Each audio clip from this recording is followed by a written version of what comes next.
Arizona, homeowner's best friend. You were talking about $85,000 for the cities to test the water. For a comprehensive test. Yeah. Yes.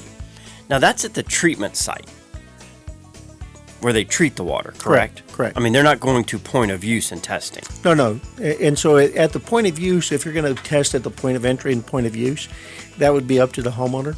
And so a lot of times people just go down to the hardware store and find a DIY test kit and actually test it.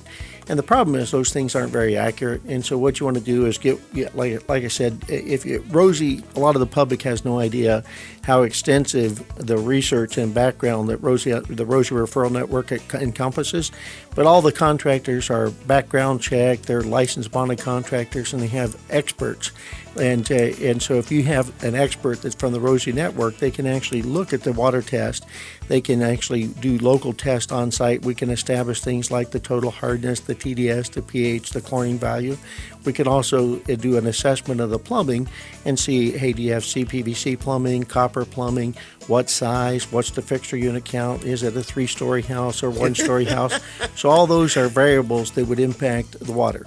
And so if you have an old house that's 60 years old and you have galvanized plumbing and cast iron pipe, that might be a different setup than if you have a brand new 3,000 square foot house. Yeah. Now, I don't know if when you woke up this morning, your intent was to come down here and apply to be the Rosie on the House spokesman, but you're hired.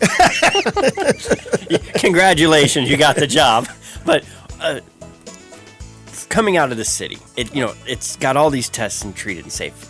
Now, but something I never thought about, and I'm springing this on you, is how long those where did that picture go? Water supply lines have been underground. And you look inside your water heater and there's obviously sediment that builds up.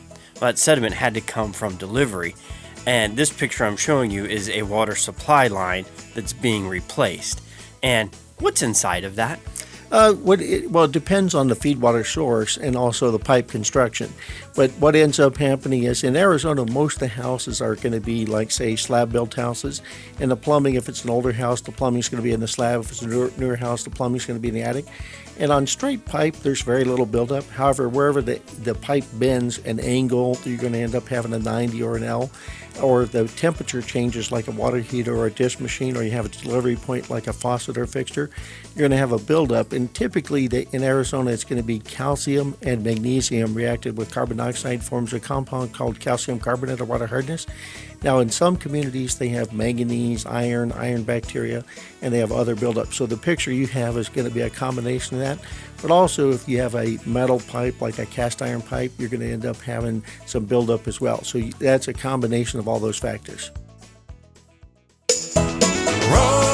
Rosie on the House, every Arizona homeowner's best friend.